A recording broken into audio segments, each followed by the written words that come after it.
Este é o Sol.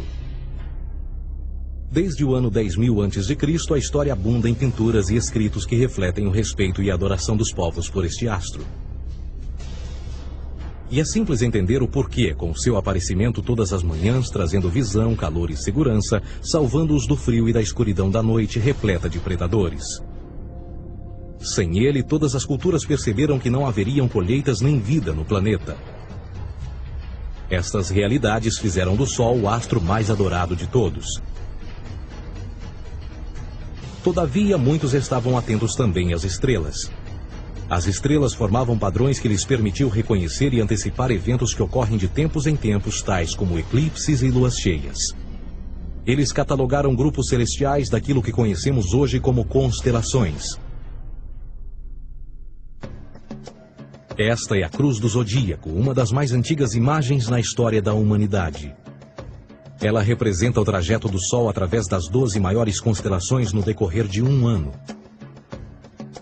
Ela também representa os 12 meses do ano, as 4 estações, solstícios e equinócios. O termo zodíaco está relacionado com o fato das constelações serem antropomorfismos ou personificações, como pessoas ou animais. Por outras palavras, as primeiras civilizações não só seguiam o Sol e as estrelas, como também as personificavam através de mitos que envolviam seus movimentos e relações. O Sol, com seu poder de dar vida e de salvar, também foram personificados como se representasse um criador ou um Deus. Deus Sol, a luz do mundo, salvador da humanidade. Igualmente, as 12 constelações representaram lugares de viagem para o Deus Sol e foram nomeados por elementos da natureza que aconteciam nesses períodos de tempo. Por exemplo, Aquários, o portador da água que traz as chuvas da primavera.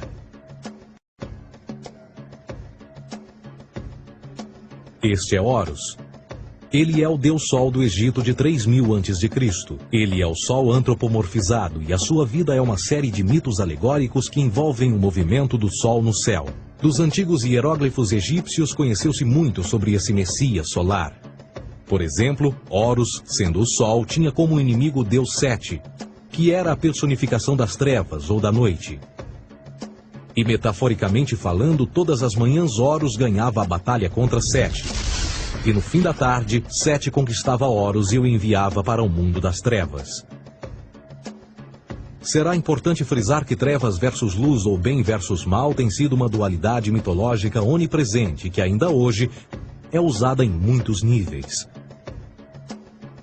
No geral, a história de Horus é a seguinte. Horus nasceu em 25 de dezembro da Virgem Isis Mary. O seu nascimento foi acompanhado por uma estrela no oeste, que por sua vez foi seguida por 3 reis em busca do Salvador recém-nascido. Aos 12 anos era uma criança prodígio nos ensinamentos, e aos 30 anos ele foi batizado por uma figura conhecida por Anup, e assim começou o seu ministério. Horus teve 12 discípulos e viajou com eles, fazendo milagres tais como curar os enfermos e andar sobre as águas. Horus também era conhecido por vários nomes como a Verdade, a Luz, o Filho Adorado de Deus, o Bom Pastor, Cordeiro de Deus, entre muitos outros. Depois de ter sido traído por Tifão, Horus foi crucificado, enterrado por 3 dias e então ressuscitou. Estes atributos de Horus, originais ou não, parecem influenciar várias culturas mundiais e muitos outros deuses encontrados com a mesma estrutura mitológica. Atis da Firígia nasceu da Virgem Nana em 25 de dezembro. Crucificado, foi posto na tumba e 3 dias depois ressuscitou. Krishna, da Índia, nasceu da Virgem Davaki com uma estrela no ocidente assinalando sua chegada, fez milagres juntamente com seus discípulos e após sua morte ressuscita. Dionísio da Grécia nasceu de uma virgem em 25 de dezembro. Foi um professor peregrino que praticou milagres como transformar água em vinho e é referenciado como Rei dos Reis, Filho unigênito de Deus, o início e o fim, entre muitas outras coisas, e após sua morte ressuscitou. Mitra da Pérsia nasceu de uma virgem em 25 de dezembro. Ele teve 12 discípulos e fazia milagres. E após sua morte foi enterrado por 3 dias e então ressuscitou. Ele também foi chamado de a Verdade, a Luz, entre outros. Curiosamente, o dia sagrado de adoração a Mitra era um domingo. O que importa salientar é que existiram inúmeros salvadores em diferentes períodos em diversos lugares da Terra que preenchem essas mesmas características. A pergunta que não quer calar: o porquê desses atributos? Por que o nascimento de uma virgem em 25 de dezembro? Por que a morte e a ressurreição após 3 dias? Por que os 12 discípulos ou seguidores? Para descobrirmos, vamos examinar o mais recente dos Messias solares. Jesus Cristo nasceu em 25 de dezembro em Belém. Ao nascer foi anunciado por uma estrela no ocidente que seria seguida por 3 reis magos para encontrar e adorar um novo Salvador. Tornou-se pregador aos 12 anos. Aos 30 anos foi batizado por João Batista e então iniciou seu ministério. Jesus teve 12 discípulos que viajaram com ele praticando milagres como curar doentes, andar sobre a água, ressuscitar mortos. Ele também é conhecido como Rei dos Reis, o Filho de Deus, a luz do mundo, o início e o fim, o Cordeiro de Deus, entre muitos outros. Depois de ter sido traído por seu discípulo Judas por 30 moedas de prata, ele foi crucificado, posto em uma tumba e após 3 dias ele ressuscitou e ascendeu aos céus. Em primeiro lugar, a sequência do nascimento é completamente astrológica. A estrela no ocidente é Sírius, a mais brilhante do céu noturno, que a cada 24 de dezembro se alinha com outras 3 estrelas brilhantes no cinturão de Órion. Essas 3 estrelas brilhantes são chamadas hoje, como eram na antiguidade, 3 reis, 3 Marias no Brasil e Portugal. Os 3 reis e a estrela mais brilhante, Sírius, todas apontam para o nascer do Sol em 25 de dezembro. Esta é a razão pela qual os 3 reis seguem a estrela a oeste em uma ordem que apontam ao amanhecer. O nascimento do Sol.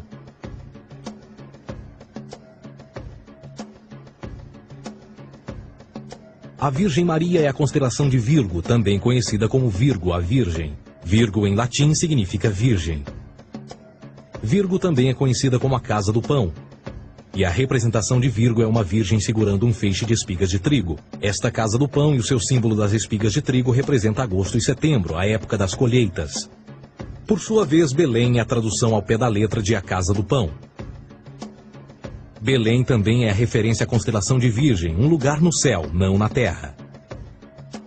Existe outro fenômeno muito interessante que ocorre em 25 de dezembro, é o solstício de inverno. Do solstício de verão ao solstício de inverno, os dias se tornam mais curtos e frios. Da perspectiva de quem está no hemisfério norte, o Sol parece se mover para o sul, ficar menor e mais fraco.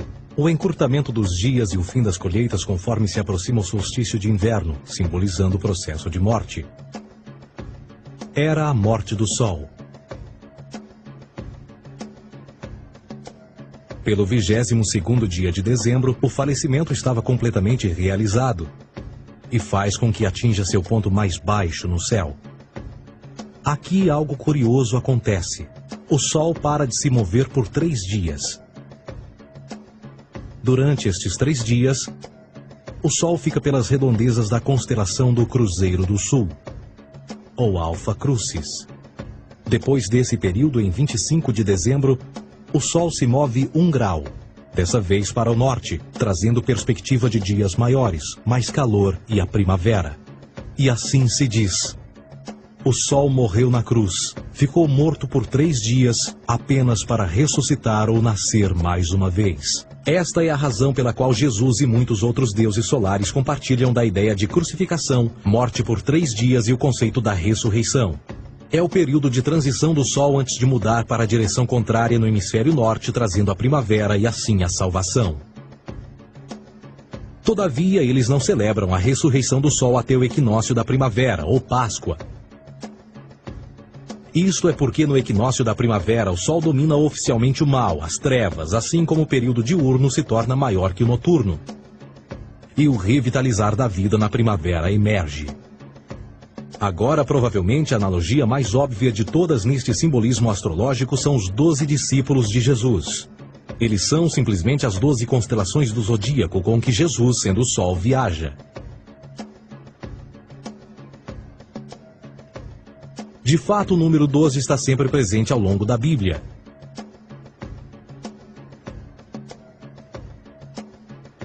Voltando à cruz do zodíaco, o elemento figurativo da vida é o Sol. Isto não é uma mera representação artística ou ferramenta para seguir os movimentos do Sol. Era também um símbolo espiritual pagão. Uma logografia similar a isto. Isto não é um símbolo do cristianismo.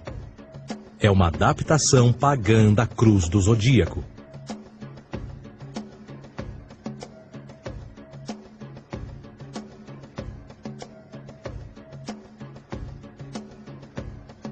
Esta é a razão pela qual Jesus, nas primeiras representações, era sempre mostrado com a sua cabeça na cruz.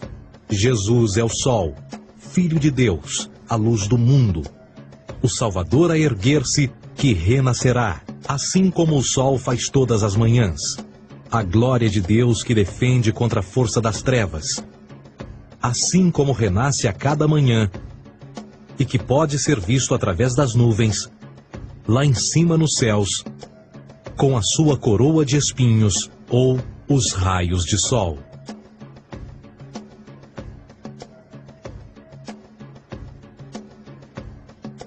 Agora, nas muitas referências astrológicas ou astronômicas na Bíblia, uma das mais importantes tem a ver com o conceito de eras. Através das Escrituras há inúmeras referências a essa era. Para compreender isto, precisamos primeiro estar familiarizados com o fenômeno da precessão dos equinócios. Os antigos egípcios, assim como outras culturas antes deles, reconheceram que aproximadamente de 2150 em 2150 anos, o nascer do Sol durante o equinócio de primavera ocorria num diferente signo do zodíaco. Isto tem a ver com a lenta oscilação angular que a Terra tem quando roda sobre o seu eixo. É chamado de precessão porque as constelações vão para trás, em vez de permanecerem no seu ciclo anual normal. O tempo que demora cada precessão através dos 12 signos é de 25.765 anos. Este ciclo completo é chamado também de Grande Ano, e algumas civilizações ancestrais sabiam disso. Referiam-se a cada ciclo 2150 anos como Era. De 4.300 a.C. a 2150 a.C. foi a Era de Touro. De 2150 a.C. a 1 d.C. foi a Era de Áries. E de 1 d.C. a 2150 d.C. é a Era de Peixes, a era que permanecemos nos dias de hoje.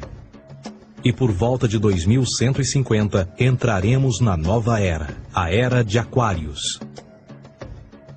Agora, a Bíblia refere-se por alto ao movimento simbólico durante 3 eras, quando se vislumbra já é uma quarta. No Velho Testamento, quando Moisés desce o Monte Sinai com os 10 mandamentos, ele está perturbado ao ver sua gente adorar um bezerro dourado. De fato, ele até partiu as pedras dos 10 mandamentos e disse a todos para se matarem uns aos outros para purgarem o mal. A maior parte dos estudiosos da Bíblia atribuem esta ira de Moisés ao fato de os israelitas estarem adorando a um falso ídolo ou algo semelhante. A realidade é que o bezerro dourado é o Taurus, touro. E Moisés representa a nova era de Áries. Esta é a razão pela qual os judeus ainda hoje assopram com o chifre do carneiro. Moisés representa a nova era de Áries. E perante esta, todos têm de largar a velha. Outras divindades, tais como Mitra, marcam essa transição também. Um deus pré-cristão que mata o touro, na mesma linha simbólica. Agora Jesus é a figura portadora da era seguinte à de Áries, a era de Peixes. O simbolismo de peixes é abundante no Novo Testamento, assim como Jesus alimenta 5.000 pessoas com pão e 2 peixes. No início do seu ministério, enquanto caminhava ao longo da Galileia, conhece 2 pescadores que o seguem. Agora reflita-se voltar a ver um adesivo em formato de peixe escrito Jesus na traseira dos carros. Poucos sabem o que aquilo no fundo representa. É um simbolismo astrológico pagão para o reinado do Sol durante a Era de Peixes. Jesus assumiu também que a data do seu nascimento é também a data do início desta era. Em Lucas 22:10, quando Jesus é questionado se a próxima passagem será depois de ele ir embora, Jesus responde: Eis que quando entrardes na cidade, encontrareis um homem levando um cântaro de água. Segui-o até a casa em que ele entrar. Esta escritura é de longe a mais reveladora de todas as referências astrológicas. O homem que leva um cântaro de água é Aquários, o portador de água, que é sempre representado com um homem despejando uma porção de água. Ele representa a era depois de Peixes, e quando o Sol, Filho de Deus, sair da era de Peixes, Jesus, entrará na casa de Aquários, e Aquário é antes de Peixes na precessão dos equinócios. Tudo o que Jesus diz é que depois da era de Peixes chegará a era de Aquário.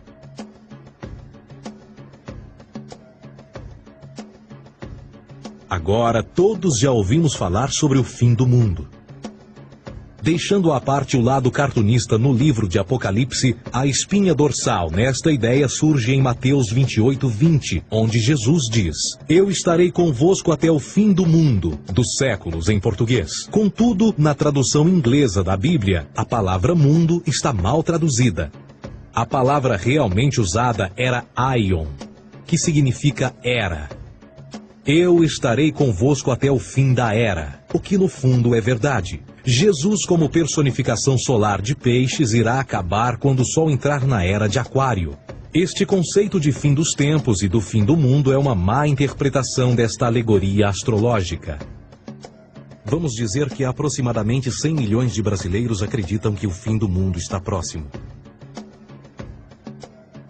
Além disso, o personagem de Jesus, literalmente e astrologicamente um híbrido, só demonstra o quão plágio do deus Sol Horus do Egito, Jesus é. Por exemplo, inscrito há 3.500 anos atrás, nas paredes do templo de Luxor, no Egito, estão imagens da Enunciação, da Imaculada Concepção, do nascimento e da adoração a Horus. As imagens começam com o anúncio à Virgem Ísis de que ela irá gerar Horus, que Nefe, o Espírito Santo, irá engravidar a Virgem, e depois o parto e a adoração, e que é não mais do que o milagre da concepção de Jesus. Na verdade, as semelhanças entre Horus e Jesus são flagrantes.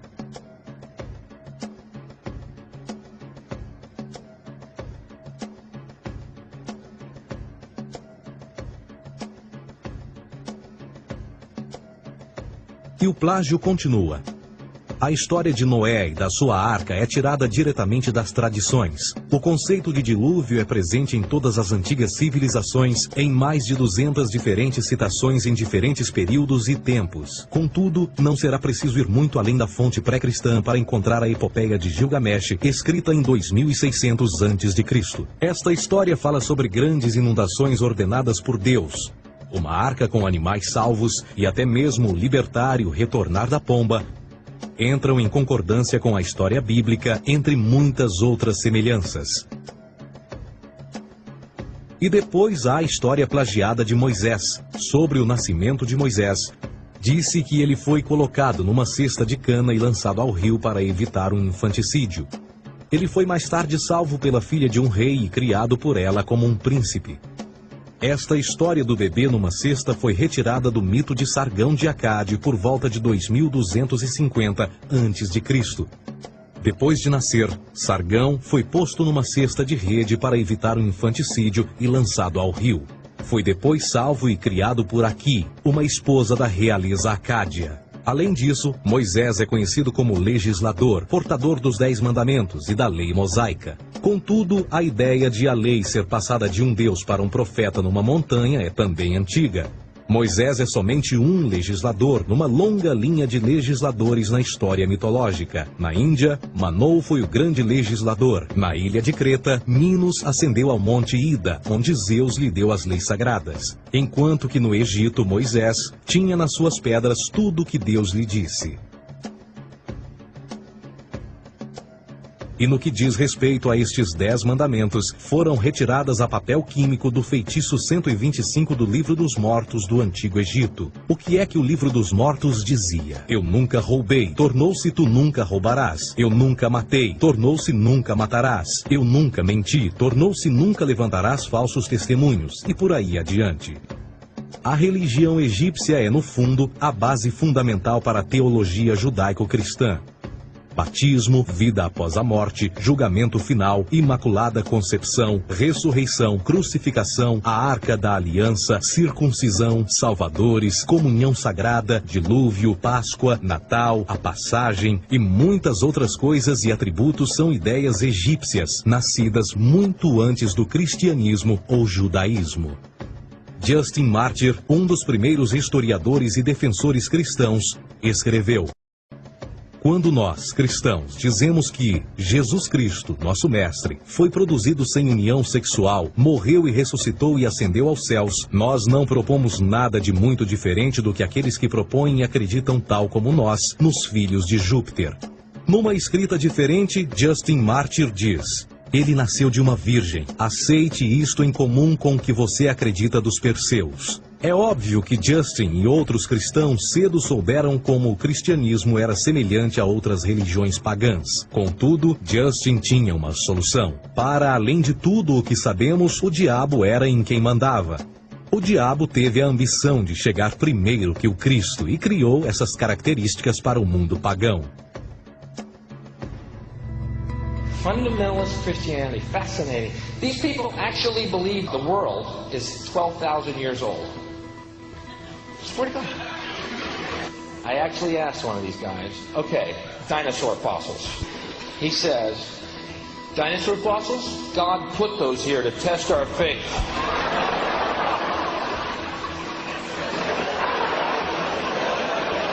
I think God put you here to test my faith, dude. A Bíblia não é nada mais do que um híbrido literário astroteológico, tal como todos os mitos religiosos que os antecederam. De fato, o aspecto da transferência de atributos e umas personagens para as outras é facilmente reconhecida no próprio livro em si. No Antigo Testamento há a história de José. José era um protótipo de Jesus. José nasceu de um milagre, Jesus nasceu de um milagre. José tinha 12 irmãos, Jesus tinha 12 discípulos. José foi vendido por 20 pratas, Jesus foi vendido por 30 pratas. Irmão Judá sugere a venda de José. O discípulo Judas sugere a venda de Jesus. José começa os seus trabalhos aos 30, Jesus começa aos 30 também. Os paralelismos continuam. Além disso, haverá algum registro não bíblico da existência de mais alguém chamado Jesus, filho de Maria, que viajou com 12 seguidores e curou pessoas? Existiram muitos historiadores que viveram no Mediterrâneo durante esse mesmo período e até mesmo após a presumível morte de Jesus. Quantos desses historiadores fizeram relatos sobre a sua figura? Nenhum. Porém, para sermos justos, não significa que os defensores da existência de Jesus nunca tenham reclamado o contrário. São particularmente 4 referidos como pioneiros sobre a teoria da existência de Jesus: Plínio o Jovem, Suetônio e Tácito. Cada uma das suas máximas consiste apenas em algumas frases em que, na melhor das hipóteses, se refere a Christus ou Cristo, e que na realidade não é um nome, mas sim uma titulação. A 4ª fonte é Joséfo, cujos documentos ficou provado terem sido falsificados séculos atrás e, para infortúnio da humanidade, por muitos ainda visto como verdadeiros.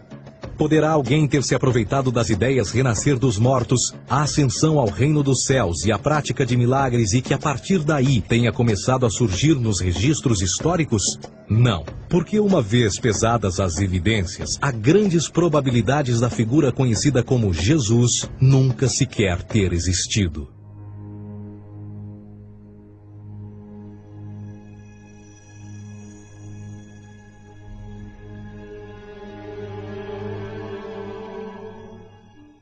We don't want to be unkind, but we want to be factual. We don't want to cause hurt feelings, but we want to be academically correct in what we understand and know to be true. Christianity just is not based on truth. We find that Christianity was in fact nothing more than a Roman story, developed politically. A realidade consiste em que Jesus foi a divindade solar do setor gnosticista cristão e, tal como outros deuses pagãos, era uma figura mítica. Foi sempre o poder político que procurou monopolizar a figura de Jesus para controle social. Por volta de 325 d.C., em Roma, o imperador Constantino reuniu o Concílio Ecumênico de Niceia e foi durante esta reunião que as doutrinas políticas com motivação cristã foram estabelecidas e assim começou uma longa história de derramamento de sangue e fraude espiritual. E nos 1600 anos que se seguiram, o Vaticano dominou politicamente e com mão de ferro toda a Europa, conduzindo-a a um período de obscurantismo, onde o conhecimento era apenas um privilégio da Igreja, as Cruzadas e a Santa Inquisição. O O cristianismo, bem como todas as crenças teístas, são a fraude desta era. Serviu para afastar os seres humanos do seu meio natural e da mesma maneira uns dos outros. Sustenta a submissão cega do ser humano à autoridade. Reduz a responsabilidade humana sob a premissa de que Deus controla tudo e que, por sua vez, os crimes mais terríveis podem ser justificados em nome da perseguição divina. E o mais importante, dá o poder àqueles que sabem a verdade e usam o mito para manipular e controlar sociedades. O mito religioso é o mais poderoso dispositivo já criado e serve como base psicológica para que outros mitos floresçam ou justifiquem.